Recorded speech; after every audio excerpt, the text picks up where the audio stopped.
What's going on, guys? GM85 here, and today we're going to talk about bit sockets a little bit today, just because I've been using the majority of these for like 5 years now.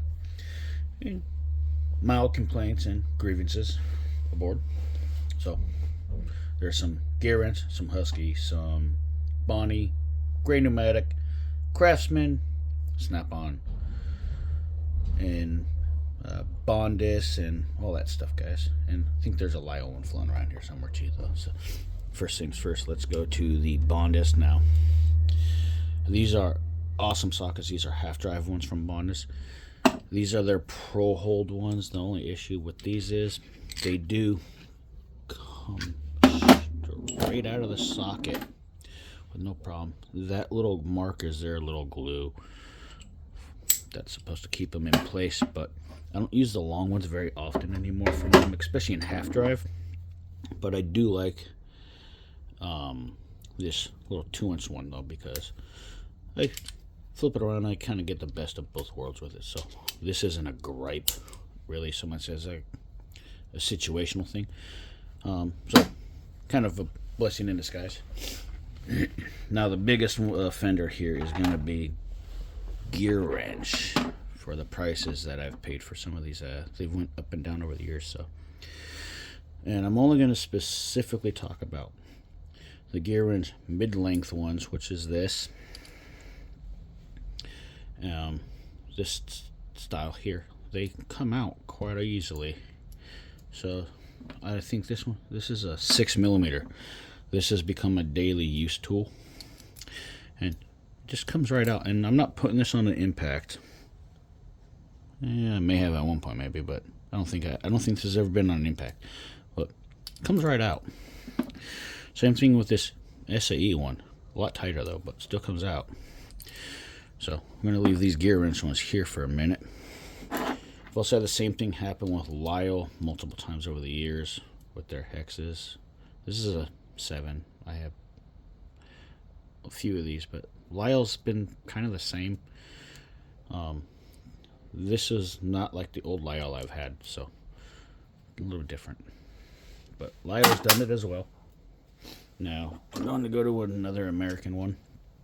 The difference is with these are made by Wright. This 8mm has slipped in and out of this socket multiple times. I give it a little whack with a hammer. It tends to stay in place.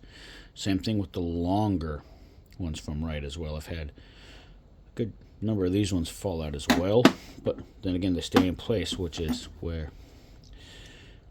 these ones from gearwrench, I hit them with a hammer, they don't stay in place like the rest.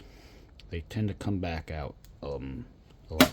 This thing has fallen out on me like 3 times this week, and I've given it a whack. Maybe I need to put a little adhesive on it, and that'll solve the problem.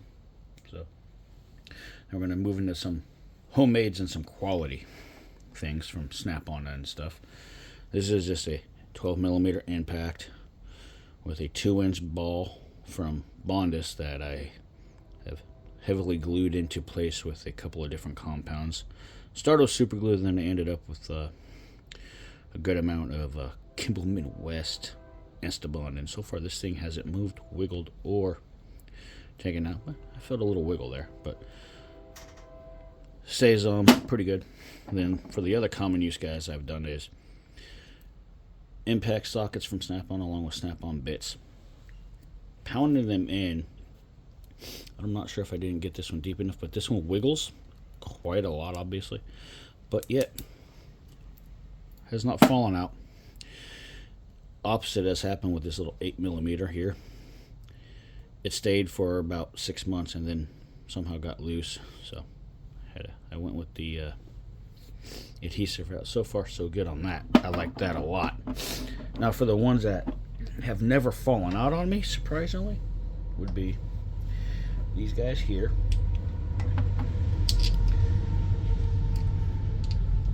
These are all Snap-ons, I believe. Yes, Snap-on, Snap-on, and Snap-on. This is a long Snap-on. At one point this 8mm ball was getting daily use. I've ran it on impacts a few times, and it started to wiggle. Little smack, no issues. Older Snap-on. These little pin detent ones. wiggle, but still doesn't fall out. Same thing with these triple squares. But this one is a little bit loose, but it doesn't have the pin. Same thing, like it. 8mm, or I think it's 7 maybe. No, 10. Wiggle. Doesn't come out still, like it. This is the newest hex that I do have one from Snap-on. This is a 12mm. And no marks, but no looseness at all. The ones that I've had for a long time that haven't fallen out are going to be all of these. This old Craftsman. It's just pressed in. Hasn't fallen out on me at all.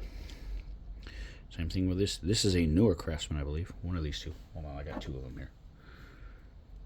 Both the same size. This is the newer Craftsman. American, supposedly, I believe. Older Craftsman. Both of these haven't fallen out. A bunch of those bits haven't fallen out. Same thing with these little tekton bits. I only own tekton bits like this for screwdriver bits. This is just P3. Haven't done anything for me. This is the only one I have left from SK that I've never used. But all the SK bits I have, this is a 9mm Allen, have never came out on me. Along with the Craftsman ones I've used over the years. Like the Torxes and stuff, guys. None of these have ever came out on me, and they're just pressed in really, really well. So that's where this is a little strange from gearwrench. They're pressed in, but they just don't stay together. So some alternative options would be nice. One-piece designs like these gray pneumatics, but gray pneumatic, if you buy from Amazon, don't get warranted. This one is really nice. I got this from my uncle. It's a Bonnie flat blade. Obviously Bonnie's no longer in business, but this is really nice to have. I love the Astro stuff. A little one piece, but I do need a little bit more length. Half the time, sometimes, most of the time. But your nano sockets are really nice. Impact rated. Now here's some off-brands. This is just another Snap-on one I glued into a chromie. And this is just held in with super glue and it stays in just fine. So, Husky and DeWalt. I've used these. This DeWalt one I've never used, but the Husky stuff I've owned multiple different ones of. Husky's never fallen out on me. So here's the thing. This is a die-hard one. I bought this for something specific. Punched it out on purpose just to get this for a job. And I have put it back in the socket, smacked it with the ball peen a number of times, stays in place, comes right back out. Which goes back to trying to understand how come the gearwrench runs this. Keep coming out even after giving them a punch or two, guys. But this is just GM85 rambling on about some bit sockets and stuff, guys. What are your thoughts? What are your opinions? Like, do they need to change what they're doing, maybe? Or do they need to put a pin on these? This is just ragging on gearwrench more than anything, guys. But what do you guys think, man? It's GM85, man. Just talking about some bit sockets. This is what I use the most of at work nowadays. So let me know in the comments.